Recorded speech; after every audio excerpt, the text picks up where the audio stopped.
திராவிட முன்னேற்ற கழகத்துடைய சட்டமன்ற உறுப்பினர்கள் அனைவரின் சார்பாகவும் எங்களுடைய பிறந்தநாள் வாழ்த்துக்களையும் நான் தெரிவிச்சுக்கிறேன். இந்த புதிய ஆட்சி அமைஞ்சு சரியா 40 நாட்கள் கடந்திருக்கு. ஆளுநர் உரையின் போது நானும் எங்களுடைய சட்டமன்ற உறுப்பினர்களும் இந்த 40 நாட்கள்ல இந்த அரசு என்னென்ன பணிகள் செஞ்சிருக்கு, ஏதாவது திட்டங்கள் கொண்டு வந்திருக்காங்களா, ஏதாவது சாதனைகள் செஞ்சிருக்காங்களான்னு ஆவலோடு காத்துக்கிட்டு இருந்தோம். எங்களுக்கு வெறும் ஏமாற்றம் மட்டுமே எஞ்சியது. அப்படி எதுவுமே ஆளுநர் உரையில எங்களுடைய கண்களுக்கு படவில்லை, எங்களுடைய காதுகளுக்கு கேட்கவில்லை. அதே ஒரு நம்பிக்கை வாக்கெடுப்பின் போது நான் பேசும்பொழுது குறிப்பிட்டு பேசினேன். ஆளுநர் வருவாரு, ஆளுநர் உரையின் மீது வந்து பேசும்போது தமிழ்தாய் வாழ்த்துக்கு முதலிடம் கொடுங்க அப்படின்னு சொன்னேன்.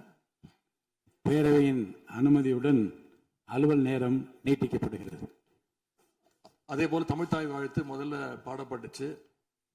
உடனடியாக தேசிய கீதமும் பாடப்பட்டுச்சு. தமிழ்தாய் வாழ்த்து ஒரு முறையும் தேசிய கீதம் 2 முறையும் பாடப்பட்டுச்சு. மரபு மீறல் நடந்திருக்கு. இதுவரை கடைபிடிக்கப்பட்டு வந்த மரபை மீறி 2 முறை தேசிய கீதம் பாடப்பட்டிருக்கு. இதே கோரிக்கையை இதற்கு முன்பு இருந்த ஆளுநர் எங்களுடைய ஆட்சி காலத்திலையும் வச்சிருந்தார்.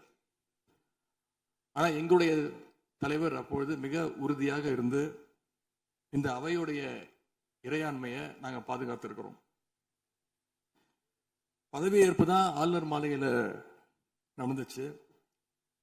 அங்க அவர் கேட்டுக்கொண்டபடி தேசிய கீதம் வந்தே மாதரம் எல்லாம் பாடினாங்க. ஆனா இப்போ ஆளுநர் உரை மக்களால் தேர்ந்தெடுக்கப்பட்ட பிரதிநிதிகள், சட்டமன்ற உறுப்பினர்கள் நாம பணி செய்கின்ற இந்த சட்டமன்றத்தில் தான் வாசிக்கப்பட்டிருக்கு. இது நம்மளோட டெரிட்டரி. இந்த நம்மளுடைய டெரிட்டரிய ஏன் ஆளுநர்கிட்ட கொடுக்கிற அளவுக்கு இங்க என்ன காம்ப்ரமைஸ் நடந்துச்சு அப்படின்னு மக்கள் கேட்க ஆரம்பிச்சிருக்காங்க. மாண்பு உறுப்பினர், ஆளுநர் உரையாற்ற வந்தபோது தமிழ்தாய் முதல்ல பாடப்பட வேண்டும் என்கின்ற இந்த அரசின் உறுதியான கொள்கையில் நாங்கள் நின்றோமா, இந்த அவை நின்றதா என்பதை நீங்கள் முதல்ல பார்க்க வேண்டும். நாட்டுப்பண் 2 முறை பாடியதில் என்ன தவறு என்று எனக்கு தெரியவில்லை. நாட்டுப்பண் 2ஆம் முறை பாடியது தவறு என்று நீங்கள் சொல்ல வருகின்றீர்களா? அப்படி தவறு என்றால் அது எந்த அடிப்படையில் தவறு என்று சொல்ல வருகிறீர்கள்? நமக்கு வேண்டியது நம்முடைய தாய்மொழிக்கு முக்கியத்துவம் தர வேண்டும், உறுதியாக நிற்க வேண்டும். இந்த அரசு எந்த சர்ச்சையும் ஏற்படுத்தாமல் நிதானமாக உறுதியாக தாய் தமிழ்தான் எங்களுக்கு அடிப்படை என்பதை வைத்து தமிழ்தாய் வாழ்த்தை பாட வைத்தார்களா இல்லையா?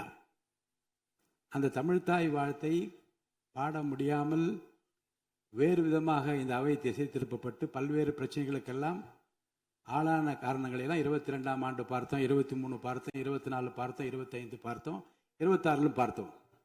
இந்த ஆண்டு தமிழ்தாய் வாழ்த்தை முதலில் பாட வைத்து தேசிய கீதத்தை 2 முறை பாடியதில் எந்த தவறும் இருப்பதாக நாங்கள் கருதவில்லை. அப்படி பாடியது தவறு நீங்களும் கருதிடக்கூடாது என்று நான் சொல்ல விரும்புகின்றேன். பேரவைத் தலைவர் அவர்களே, நாங்கள் கேட்டுக்கொண்டதுபடி தமிழ்தாய் வாழ்த்து முதல்ல ஒரு வாட்டி பாடிட்டீங்க. பொதுவாக இந்த அவையில் இருக்கக்கூடிய மரபு கடந்த காலங்களில், கடந்த ஆட்சி காலங்களில் தமிழ்தாய் வாழ்த்து ஒரு முறையும் நிகழ்ச்சி முடிஞ்சோடனே தேசிய கீதம் ஒரு முறையும் தான் பாடப்பட்டு நிகழ்ச்சிகள் முடியும். ஆனால் இந்த முறை நாங்கள் கேட்பது ஏன் 2 முறை தேசிய கீதம் பாடப்பட்டது அப்படிங்கிறது மட்டும்தான் எங்களுடைய கேள்வி.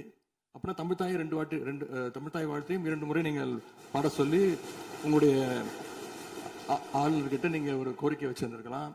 அது இங்க பேசும்போது உறுப்பினர்கள்லாம் ஆளுநர் அவ்வளவு மகிழ்ச்சியாக இருக்கிறாங்கன்னு சொல்லி ஆளுநரை விட நீங்கெல்லாம் ரொம்ப மகிழ்ச்சியா இருக்கிறீங்க. தமிழ்தாய் வாழ்த்தை ஆளுநர் முன்னாடி நாங்க பாடி காட்டிட்டோம் அப்படின்னு பெருமை பொங்கு இங்க எல்லாம் பேசிக்கிட்டு இருக்கிறீங்க. நீங்க சொல்றதை பார்த்தா தமிழ்தாய் வாழ்த்தை விட ஆளுநர் தான் உங்களுக்கு முக்கியம் அப்படிங்கிற எண்ணம் எங்களுக்கு ஏற்படுது, மக்களுக்கும் ஏற்பட்டுக்கிட்டு இருக்கு. மாண்புமிகு பேரவைத் தலைவர் அவர்களே, கல யதார்த்தத்துக்கும் ஆளுநர் உரைக்கும் மிகப்பெரிய வித்தியாசம் இருக்கின்றது, மிகப்பெரிய வேறுபாடு எங்களுக்கு தெரிகின்றது. ஆளுநர் உரை என்பது அரசனுடைய கொள்கைகளை, திட்டங்களை, விஷன் அண்ட் மிஷன் ஸ்டேட்மெண்ட் அப்படின்னு சொல்லுவாங்க, அதன்படி அமைந்திருக்க வேண்டும். ஆனா இந்த அரசனுடைய ஆளுநர் உரையில இருக்கக்கூடிய அனைத்து கண்டென்ட்டுமே ஆளுங்கட்சியினர் சோசியல் மீடியால ரீல்ஸ் போடுறதுக்கு உதவுமே தவிர ரியல் பிரச்சனைகளுக்கு கை கொடுப்பதாக, உதவுவதாக, எந்த சொல்யூஷனும் தருவதாக எங்களுக்கு தெரியவில்லை.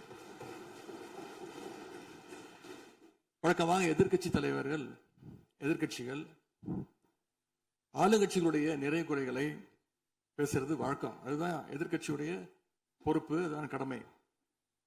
ஆனா இப்ப இருக்கக்கூடிய ஆளுங்கட்சியை விமர்சனம் செய்யறதுல முந்தைய எதிர்க்கட்சிகளை விட எங்களுக்கு அதிக பொறுப்பும் அதிக உரிமையும் இருக்கு அப்படின்னு நாங்க நம்புறோம். அதுக்கு காரணம், எங்களுடைய கூட்டணி கட்சியாக இருந்து எங்களுடைய உடன்பிறப்புகளுடைய வாக்குகளை வெற்றி பெற்றவர்களுடைய ஆதரவுல தான், எங்களுடைய தயவுல தான் இன்னைக்கு இந்த அரசு நடந்துகிட்டு இருக்கு என்பதை நீங்கள் கருத்துக் கொள்ள வேண்டும். இன்னும் சொல்ல போனா, நாங்க இன்னைக்கு எதிர்கட்சியில் வரிசையில் மட்டும் இல்ல, ஆளுங்கட்சி வரிசையிலும் எங்களுடைய வாக்குகள் அமர்ந்திருக்கு. ஆனால் நான் மீண்டும் ஏற்கனவே சொன்னது மாதிரி, நாங்கள் வெறும் எதிரி கட்சியாக இல்லாமல் ஒரு ஆக்கப்பூர்வமான எதிர்கட்சியாக செயல்பட விரும்புகின்றோம். அந்த நிலைமையில இன்னைக்கு பல்வேறு பிரச்சனைகளை எடுத்து வைக்க விரும்புகின்றேன். முதல்ல, கடந்த 2 மாதங்களாக எங்களுடைய வேண்டுகோளை ஏற்று கலைஞர் மகளிர் உரிமை தொகையை 15ஆம் தேதி கரெக்டா மகளுடைய அக்கௌண்ட்ல போட்டதுக்கு எங்களுடைய நன்றியை நாங்கள் தெரிவிச்சுக்கிறோம்.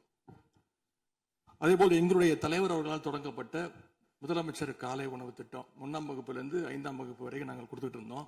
அதை வர செப்டம்பர் மாதத்திலிருந்து, தந்தை பெரியாருடைய பிறந்த நாள்ல இருந்து 8ஆம் வகுப்பு வரைக்கும் நீங்க நீட்டிக்க போவதாக செய்திகள்ல பார்த்தேன். எனவே எங்களுடைய திட்டத்தை நீங்கள் இன்னைக்கு எக்ஸ்டெண்ட் பண்ணியிருக்கிறதுக்காக மீண்டும் எங்களுடைய பாராட்டுகளையும் நன்றிகளையும் முதல்ல நான் தெரிவிச்சுக்கிறேன். ஆனா எங்களுடைய முதலமைச்சர் அவர்கள் தொடங்கின நான் முதல்வன் திட்டத்தை நீங்க முடக்கிற முயற்சியில இறங்கியிருக்கீங்கன்னு கேள்விப்பட்டோம். தமிழ்நாட்டில் இருக்கக்கூடிய ஒவ்வொரு இளைஞர்களும் அவங்களுடைய துறைகள்ல நான் முதல்வன் அப்படின்னு உருவாகணும்னு தான் எங்களுடைய தலைவர் இந்த திட்டத்தை கொண்டு வந்தாங்க.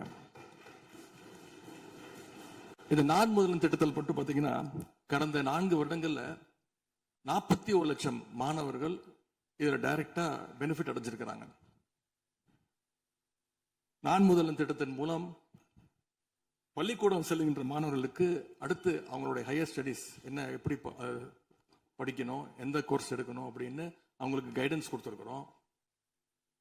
அதே மாதிரி உயர்கல்வி படிக்கின்ற மாணவர்களுக்கு எங்க போய் வேலைக்கு சேரணும், அவங்களுடைய எம்ப்ளாய்மெண்ட் ஸ்டெபிலிட்டியை நாங்க ஸ்ட்ரென்த் பண்ணியிருக்கோம்.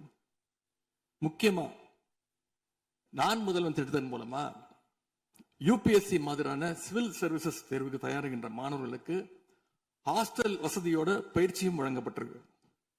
பிரிலிம்ஸ் தேர்வாளர்களுக்கு மாசம் 7,500 ரூபாய், மெயின்ஸ் தேர்வாளர்களுக்கு மாசம் 25,000 ரூபாய் கல்வி ஊக்கத்தொகையை இந்த நான் முதல்வன் திட்டத்தின் மூலம் எங்களுடைய அரசு கொடுத்துச்சு.